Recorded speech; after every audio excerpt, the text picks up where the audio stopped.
नमस्तुभ्यं। श्री महात्मा शिव महापुराण की कथा जो कि कुशीनगर उत्तर प्रदेश में चल रही है, आज तृतीय दिवस की कथा समाप्त हो चुकी है। अगर आप किसी कारणवश कथा नहीं सुन पाए हो तो इस छोटे से वीडियो में कथा की महत्वपूर्ण जानकारी और उपयोगी पत्र आपको जानने को मिल जाएंगे।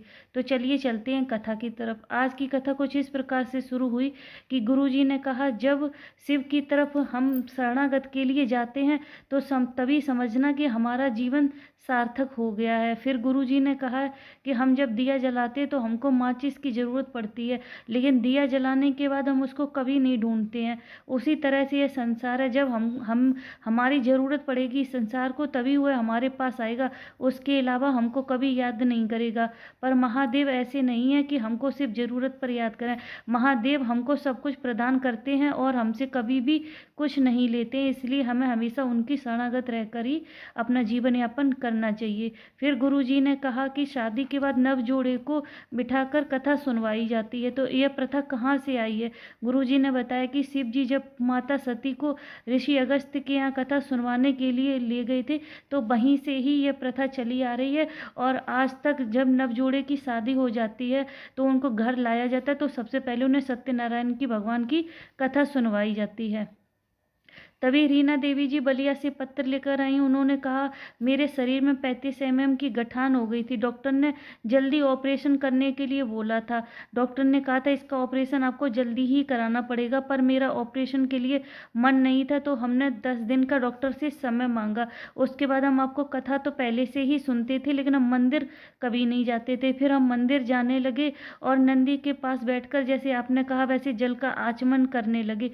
उसके बाद जब हमने जांच करवाई तो बाबा की कृपा से मेरी गांठ पूरी तरह से ठीक हो गई और मेरे पेट में पत्थरी भी डॉक्टर ने बताई थी और वह पत्थरी भी पूर्ण रूप से ठीक हो गई। बाबा का धन्यवाद करने कथा पंडाल में आए हैं। फिर गुरुजी ने कहा कि जब हम शिव को जल समर्पित करते हैं तो वह सिर्फ जल नहीं रहता है, वह औषधि बन जाता है जो कि हमारा कल्याण करता है। उसके बाद गुरुजी ने कहा कि हमारा सभी बेटियों से निवेदन है कि जब भी उनकी शादी हो और वे अपने ससुराल में जाएं तो चाहे भले ही वहाँ पे प्रथा हो या ना हो, लेकिन आप अपनी तरफ से बोल के उनसे आग्रह करके और आप वहाँ पे सत्यनारायण की कथा अवश्य करवाएं और दोनों बैठ के अवश्य श्रवण करें। क्योंकि माता पार्वती जी को शिव जी कथा सुनवाने नहीं ले गए थे, क्योंकि सती जी के मन में भाव आ गया था कि क्या कथा सुनवाने लेके, इससे अच्छा तो मैं जल के भस्म हो जाऊं, इसलिए वह डर रहे थे, सुनवाने के लिए नहीं ले गए थे। लेकिन माता पार्वती ने ही उनसे आग्रह किया था और कथा सुनने के लिए गई थी। इसलिए गुरुजी ने कहा सभी बेटियां विवाह के बाद अवश्य अपने परिवार में आग्रह करें माता पार्वती की तरह और अपना घर परिवार सुख समृद्धि बढ़ाने के लिए, और सत्यनारायण भगवान की कथा अवश्य सुने।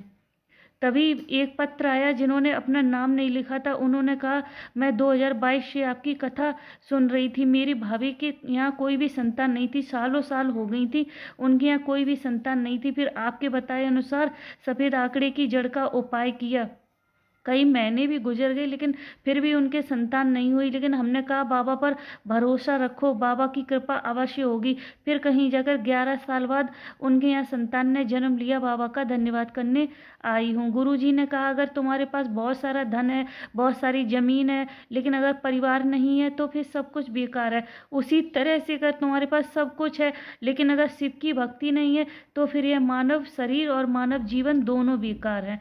तभी शीला जी पत्र लेकर उन्होंने कहा, मेरे पति को एक बीमारी हो गई थी, धीरे धीरे उनकी आंखों से दिखना भी बंद हो गया और उनके एक साइड का पहले शरीर काम करना बंद हुआ, फिर उनको पैरालिसिस का अटैक आ गया और उनके शरीर ने पूरी तरह काम करना बंद हो गया। हम बहुत परेशान रहते थे। तभी मेरी ननद ने कहा कि भाभी शिव मंदिर जाया करो और शिव की एक बेलपत्री ला के उनको खिलाया करो। लेकिन वो खा तो नहीं सकते थे, इसलिए हम पीस के उनके मुँह में डाल देते थे और बाबा का जल लगाते थे और जल पिलाते थे।